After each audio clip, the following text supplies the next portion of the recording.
Mario Kart Wii, my first ever video game.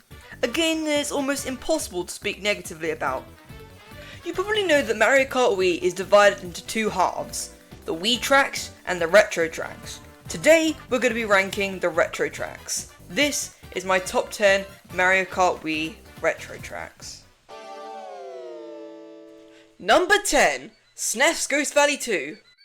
Whoa, put your pitchforks down, let me explain. Ghost Valley is the perfect example of short but sweet. Wish I could say the same for that one friend we all have. You know who you are. Anyways, the track layout itself is really fun to learn from a speedrunning perspective. There's even a small trick ramp at the beginning for a shortcut. My thing with this track though is it sort of holds the charm of Baby Park. If there's a lot of items lurking around, then you can get comboed pretty easily. But it is a SNES track, so it's nothing special. Number 9, N64 Sherbet Land. This is an icy track, a genre that is pretty disliked by most gamers. This, 9 times out of 10, is because of slippery physics. Sherbet Land doesn't really have this. In fact, it's quite satisfying listening to the cart scrape the ice. I could sit for hours on end just skidding across the ice. The track itself is super well detailed, mostly in the track's layout / design. The sharp corners provide genuine challenge, and if you mess up, you are punished by falling into the cold water. There are baby penguins in the track. They certainly exist. The only service they provide is annoying me. You think they're gonna keep flying, but oh no, this guy is just here to get in your way. Anyways, this track is superb.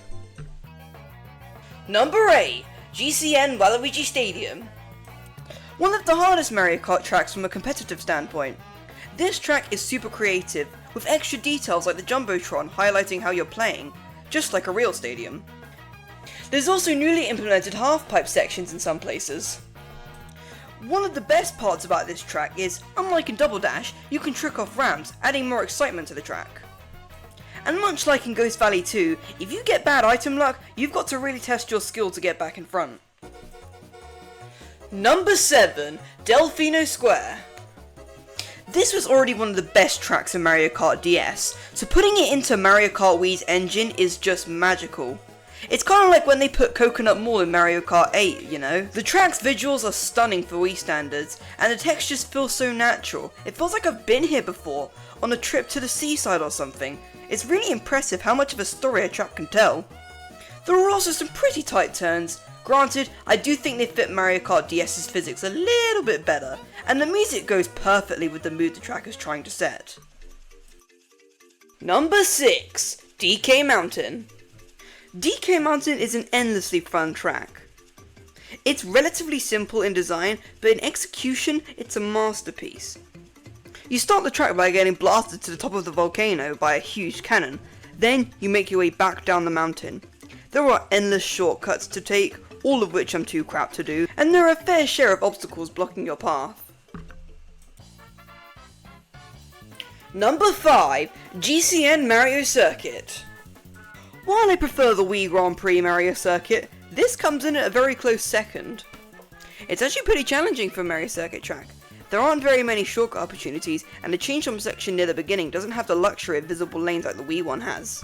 It's also very linear, which I know sounds obvious, but this track's road is much more narrow, which makes it easy to choke and mess up, adding to the overall challenge of the track. The corners start off strong in the first half of the track, but the later ones are way too easy, which is mainly because the karts are a lot smaller than the ones in Double Dash. Number 4, N64 Bowser's Castle. One of my all-time favourite Bowser's Castle tracks. The music has a spooky and tense vibe, the hallways are narrow and the turns are super sharp.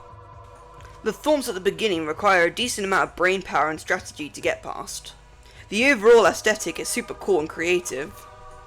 In the middle of the track, the road takes us outside to the castle courtyard, which is something we don't usually see in any Bowser's Castles. This track may be simple, but it is one hell of a ride.